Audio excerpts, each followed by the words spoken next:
आज हम एक ऐसी वैज्ञानिक खोज के बारे में बात करेंगे जो इलेक्ट्रिक वाहनों यानी ईवी के भविष्य को और हरा भरा बना सकती है। वैज्ञानिकों ने धरती के प्राचीन महाद्वीपों के नीचे छिपे हुए मेटल हाईवे खोजे हैं। ये हाईवे कॉपर, कोबाल्ट और रेयर अर्थ जैसे धातुओं से भरे हैं, जो इलेक्ट्रिक कारों, सोलर पैनल और विंड टर्बाइन के लिए बहुत जरूरी हैं। ये खोज न सिर्फ टेक्नोलॉजी के लिए बल्कि पर्यावरण के लिए भी गेम चेंजर हो सकती है। तो चलिए इसे विस्तार से समझते हैं। सबसे पहले जानते हैं कि ये मेटल हाईवे हैं क्या। धरती के प्राचीन महाद्वीपों, जिन्हें क्रेटॉन कहते हैं, के नीचे वैज्ञानिकों ने ऐसे रास्ते खोजे हैं जहां धातुएं जमा होती हैं। ये क्रेटॉन अरबों साल पुराने हैं और धरती का सबसे पुराना हिस्सा है। इनके किनारों पर, जहां ज्वालामुखी गतिविधियां होती थीं, धातुओं से भरे हुए मेटल हाईवे बन गए। ये हाईवे असल में पिघली हुई चट्टानों और कार्बोनेट युक्त तरल पदार्थों के रास्ते हैं, जो कॉपर, कोबाल्ट और अन्य जरूरी धातुओं को जमा करते हैं। मैक्वेरी यूनिवर्सिटी के डॉक्टर चुनफेई चेन की अगुवाई में हुई इस रिसर्च में पता चला कि ये मेटल हाईवे क्रेटॉन के किनारों पर बने हैं, जहां पिघली हुई चट्टानें सिलिका खोकर कार्बोनेट में बदल जाती हैं। ये कार्बोनेट धातुओं को जमा करने में मदद करते हैं।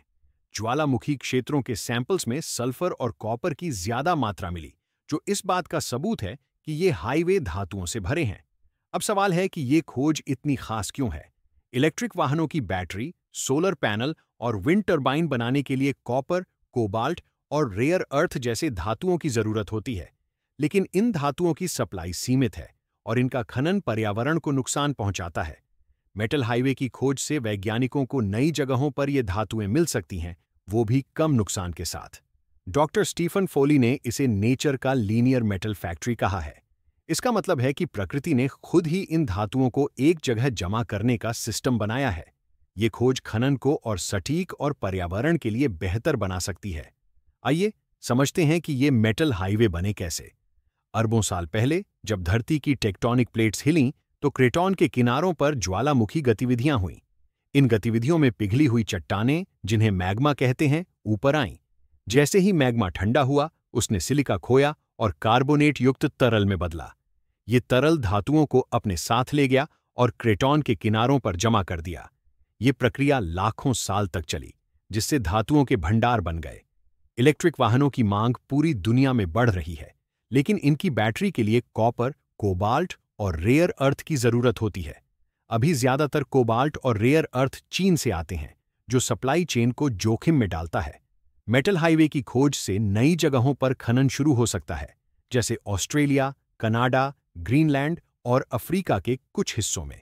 इससे न सिर्फ सप्लाई बढ़ेगी, बल्कि खनन का पर्यावरण पर असर भी कम होगा। हालांकि कुछ लोग सवाल उठाते हैं कि क्या ये धातुएं सचमुच ग्रीन हैं। खनन में बहुत सारी ऊर्जा और संसाधनों की जरूरत होती है, और अगर इन्हें रिसाइकल नहीं किया गया तो ये पर्यावरण को नुकसान पहुंचा सकते हैं। फिर भी ये खोज एक बड़ा कदम है, क्योंकि ये हमें ज्यादा सस्टेनेबल तरीके से धातुएं निकालने का रास्ता दिखाती है। इस खोज के बावजूद कुछ चुनौतियां हैं। इन मेटल हाईवे तक पहुंचना आसान नहीं है, क्योंकि ये धरती के बहुत नीचे है। साथ ही खनन की लागत और पर्यावरणीय असर को कम करना भी जरूरी है। लेकिन वैज्ञानिकों का मानना है कि ये खोज खनन उद्योग को बदल सकती है। मैक्वेरी यूनिवर्सिटी और जियोसाइंस ऑस्ट्रेलिया की इस रिसर्च से भविष्य में नई खदानें खोजी जा सकती हैं, जो इलेक्ट्रिक वाहनों की मांग को पूरा करेंगी। तो दोस्तों, मेटल हाईवे की खोज एक ऐसा मौका है जो इलेक्ट्रिक वाहनों और ग्रीन एनर्जी के भविष्य को और बेहतर बना सकता है।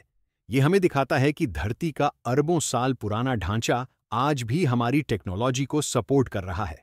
लेकिन सवाल ये है कि क्या हम इन धातुओं का सही और सस्टेनेबल इस्तेमाल कर पाएंगे? इस विषय पर अपनी राय हमें कमेंट करके बताएं।